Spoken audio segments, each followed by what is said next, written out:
तो सुखदेव जी महाराज राजा परीक्षित जी को यही बता रहे हैं कि इस जीव का लक्ष्य ही है भगवान को प्राप्त करना, लेकिन वो भूल जाता है। क्यों भूलने का कारण जानते हैं?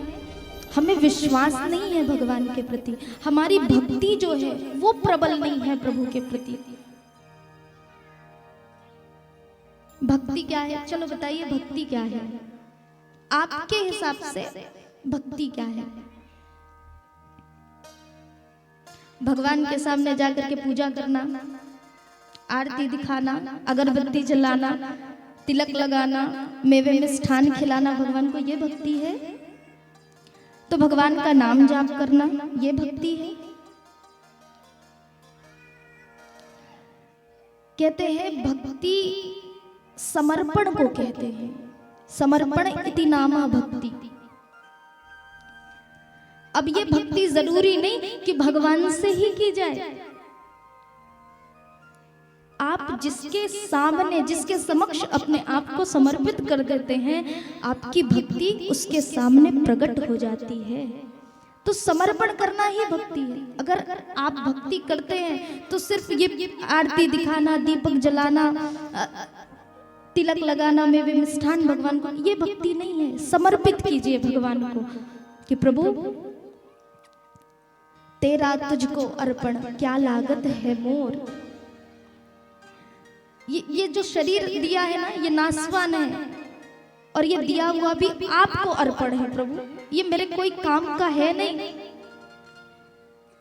ये आपको अर्पण करता हूं मैं। समर्पण करना ही भक्ति है। अब समर्पण माता पिता के चरणों में भी हो सकता है कि आपने अपने आप को माता पिता की सेवा के लिए समर्पित कर दिया, तो उसे कहते हैं मातृ पितृ भक्ति। आपका कोई बहुत अच्छा मित्र है, गरीब है, असहाय है, अगर आपने उसकी सेवा में अपने आप को समर्पित कर दिया कि जब भी आवश्यकता पड़े मित्र तुम चिंता मत करना, मैं तुम्हारे साथ खड़ा हूं, ये आपकी मित्र के प्रति भक्ति है। जैसा आपने कथा सुना ही होगा, श्री कृष्ण और सुदामा की कथा।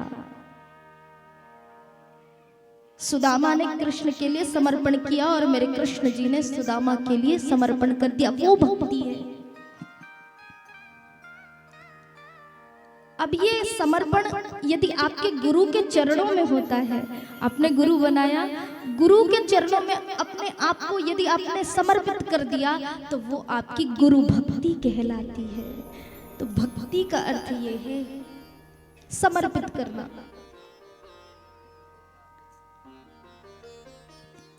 अच्छा, भक्ति कितने प्रकार की होती है? 9 प्रकार की भक्तियों का वर्णन श्री सुखदेव जी महाराज जो है राजा परीक्षित जी को सुनाते हुए कर रहे हैं। श्रवणम कीर्तनम विष्णु स्मरणम पाद सेवनम अर्चनम वंदनम दास्यम साख्य आत्मनिवेदनम। कहा श्रवणम कीर्तनम विष्णु। भक्ति कितने प्रकार की? 9 प्रकार की। सबसे पहली भक्ति कहा श्रवण करना, सुनना। आप कथा में आए, कथा सुन रहे हैं, मानो आपकी पहली भक्ति हो गई। लेकिन कब होगी? जब आप कथा को सुनेंगे। क्योंकि अक्सर होता है ना, जब कथा सुनने हो तो अकेले तो आते हैं नहीं महाराज, या अकेले कोई वीआईपी तो है नहीं कि अकेले को बैठ के कोई कथा सुनाए, और भी लोग होते हैं आसपास। तो लोग कथा के साथ साथ ना अड़ोस पड़ोस वाले की बात को भी सुनते हैं। क्या सब्जी बना के आई हो, ये साड़ी कहाँ से लिया है, ये झुमके कहाँ से लाई हो, तो ऐसी बातें भी होती। तो ऐसी बातों को सुनोगे तो ये भक्ति पूर्ण नहीं होगी। श्रवण करना अर्थात जो कथा हो रही हो उन कथाओं को सुनना, ये पहली भक्ति है। श्रवणम कीर्तनम, कीर्तन करना। सभी आते हैं कथा में तो सबसे पहले क्या होता है? कीर्तन गाते। कीर्तन गाते हैं ना, गोविंद जय जय गोपाल जय जय। ये कीर्तन करना, कीर्तन अर्थात भगवान के नामों का स्मरण होना चाहिए। आप जितनी अधिक भगवान के नाम का स्मरण करेंगे, भगवान आपके पापों को दूर करेंगे। आपने देखा होगा माला लेकर के लोग जाप करते हैं, वो जाप क्या करते हैं? भगवान के नाम का ही जाप करते हैं। महाराज वो सिर्फ माला घुमा रहे हैं, अगर कोई स्थान पर बैठकर माला घुमाकर जाप कर रहे हैं तो एक गिनती का ही जाप होता है, या 108 या फिर 5-6 माला हो गई। लेकिन सोचो यदि इस मुख को आप प्रत्येक क्षण, जब आपको खाली समय मिले, प्रत्येक क्षण अगर गोविंद नाम से भर दे तो ये मुख कितना पवित्र हो जाएगा। और 108 क्या, न जाने इस जीवन भर में कितने बार प्रभु का नामों का स्मरण हो जाए, फिर पता नहीं। तो प्रभु की भक्ति के लिए गिनती नहीं होनी चाहिए। जब समय मिले, जितना समय मिले, बस गाते चलिए। अच्छा, माताओं के साथ बड़ी विडंबना होती है। क्या कहते कि पति का नाम नहीं लेना चाहिए, और महाराज अब इन माताओं के पति का नाम भगवान के नाम जैसा हो जाए तो तब तो बड़ी दिक्कत हो जाती है।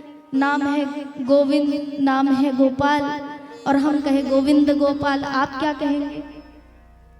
ये सोचिए पति का नाम है, सो चुप ही रहना सही है, चुप ही रहो। होता है ऐसा। एक जगह हम कथा पे गए थे, श्रीमद् भागवत की कथा में।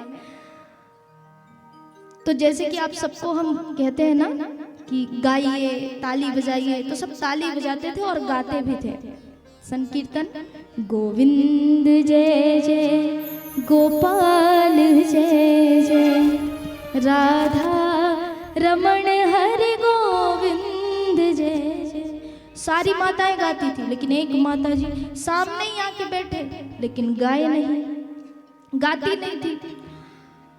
जैसे ही गोपाल का समय आता था ना, ऐसे सिर नीचे कर देते। मैंने कहा सब गाती है, सबको गाए, लक्ष्मी की जय जय, विष्णु की जय जय, सब गाए, लेकिन बस गोपाल के समय चुप हो जाए। मैंने कहा कुछ तो गड़बड़ है। हम कथा विराम हुई, उतरे तो पूछे कि आप गाती क्यों नहीं हो? सब गाती हो, बस कुछ कुछ जगह चुप हो जाती हो, पूरा गाया करो। तो माता जी ने कहा दीदी हम कल से पक्का गाएंगे। ठीक है, कल का समय हुआ कथा का, कथा चली महाराज, फिर से वही गोविंद जय जय, गोपाल जय जय संकीर्तन हुआ। आज ये माता जी गाती, लेकिन जहां गोपाल का समय आया था तो कुछ अलग सा गाती थी। मैंने कहा कुछ तो तकलीफ है इनको। कथा विराम हुई, फिर से उनके पास पहुंची, कहा सब गाते हैं, आप नहीं गाती, और गाती भी हो तो कुछ अलग थलग सा गाती हो, और क्या गाती हो वो मुझे बताओ। उसने कहा दीदी आप तो पीछे ही पड़ गए। हमने कहा आप बताइए क्या गाते हैं। अब वो गा के बताने लगी महाराज, गोविंद जय जय, बिट्टू के पापा की जय जय, राधा रमण हरि गोविंद जय जय। ये सब देख करके आप तो हंसी रहे हैं, सोचो जिनका पापा बनाया है उनका हाल क्या होगा। भगवान श्री हरि वैकुंठ में बैठे बैठे मुस्कुरा रहे हैं। जितना आपने मुस्कुराया होगा ना, उससे कई लाख गुना भगवान हंस रहे हैं। अब अचानक हंसे तो माता लक्ष्मी जी अचंभित हुई, भगवान से कहा प्रभु क्या हुआ, ठीक तो है, इतना क्यों हंस रहे हैं? भगवान ने कहा देवी क्या बताएं? कहा प्रभु बताइए, मैं आपकी कुछ मदद कर सकती हूँ, इतना क्यों हंस रहे हैं? भगवान श्री हरि विष्णु ने कहा क्या कहें देवी, अभी तक हमारे भक्तों ने हमें चोर बनाया था, चोरहा, अभी तक चोर बनाया था, लेकिन अब तो किसी का पापा भी बना दिया। कह रहे बिट्टू के पापा की जय जय, बिट्टू के पापा की जय जय। तो अगर किसी माताओं के पति का नाम भगवान के नाम से मिलता जुलता हो तो संकोच मत करिएगा। यही समय है, यही अवसर है, कथा में आए हो अगर भगवान का भी नाम है तो भी लिया करो। और कथा में बैठ करके भगवान के नामों का स्मरण होना चाहिए, क्योंकि कथा में प्रभु का नाम ही सब कुछ है और प्रभु का नाम है यही सोच करके गाना चाहिए। पता चला घर में तो नाम लेने नहीं मिलता, सो यही बैठ के गोपाल गोपाल गोपाल करके ताली पीटने लगी। क्यों ममता दीदी? यहाँ पे भी एक माता जी बैठी है, उनके पति का नाम भी गोपाल।